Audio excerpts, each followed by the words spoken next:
Assalamualaikum warahmatullahi wabarakatuh. Sejahtera bagi kita semua. Salam Om Swastiastu, Namo Buddhaya, dan salam kebajikan. Terima kasih kepada Bapak Dr. Yurni Eka Fitra selaku dosen pengampu mata kuliah aplikasi keterlaksuan. Saya, Nuzula Clarindal, Putra Putri dengan NIM C1 dari program studi aplikasi Fakultas Ekonomi dan Bisnis Universitas Jambi. Nah, baiklah, pada kesempatan kali ini saya akan memaparkan materi aplikasi keterlaksuan berjudul Metode Riset Aplikasi Keterlaksuan.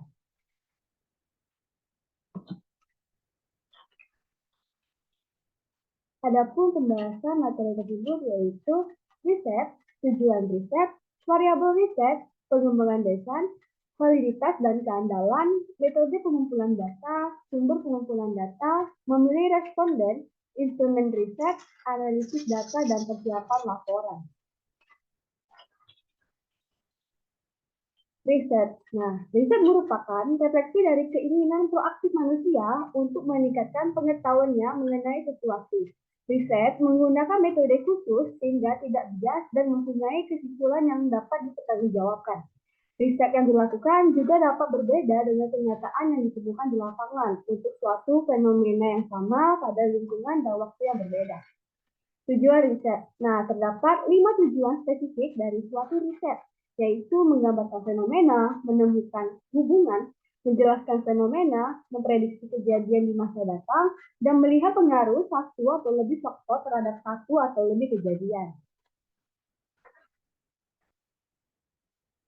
Variabel riset. Variabel merupakan suatu sifat yang dapat memiliki berbagai macam nilai. Nilai variabel tergantung pada konstruksi yang mewakilinya. Nah, ada pun beberapa jenis variabel riset. Pertama ada variabel independen dan variabel dependen.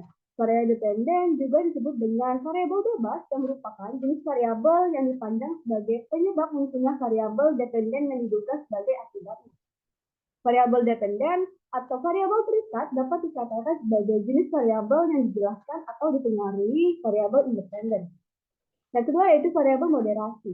Ialah variabel independen kedua yang dipercaya mempunyai kontribusi yang signifikan atau mempunyai pengaruh ketidakpastian terhadap keaslian hubungan antara variabel independen dan variabel dependen. Selanjutnya yaitu variabel intervensi. Variabel intervensi ialah suatu mekanisme konseptual di mana variabel independen dan variabel moderasi mempengaruhi variabel dependen. Variabel intervensi didefinisikan sebagai faktor yang secara teoritis mempengaruhi fenomena yang diobservasi, tetapi tidak bisa dilihat, diukur, ataupun dimanipulasi.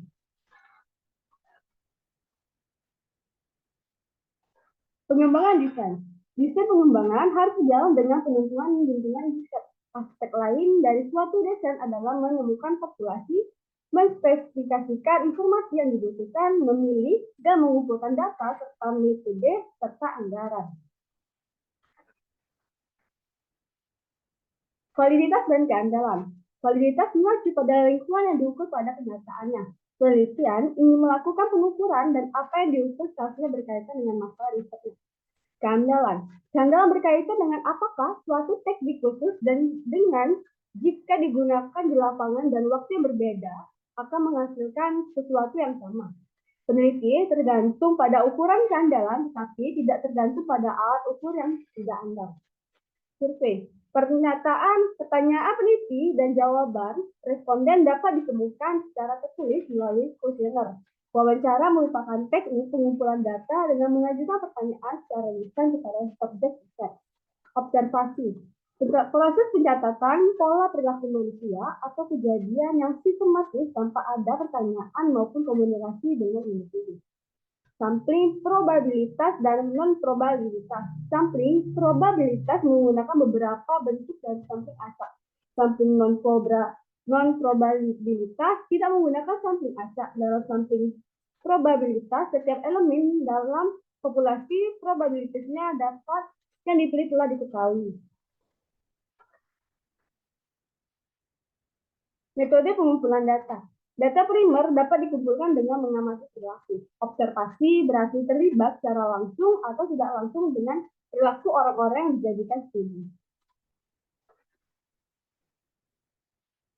Sumber pengumpulan data, jenis data. Nah, di sini ada 3 jenis data, yaitu data subjek, Data riset yang dilaporkan sendiri oleh responden secara individual atau kelompok dari sumbernya. Data fisik, benda berwujud yang menjadi bukti suatu keberadaan atau kejadian pada masa lalu. Dokumen data yaitu jenis data riset yang antara lainnya berupa faktur, penjualan, surat, notulen hasil rapat, memo, atau dalam bentuk laporan program.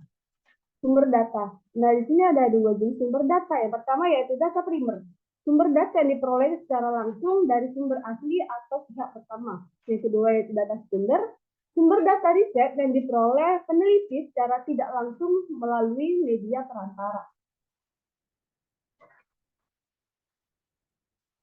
Memilih responden, yaitu dengan menentukan populasi. Populasi adalah generasi yang terdiri atas sekelompok orang atau segala sesuatu yang mempunyai karakteristik tertentu.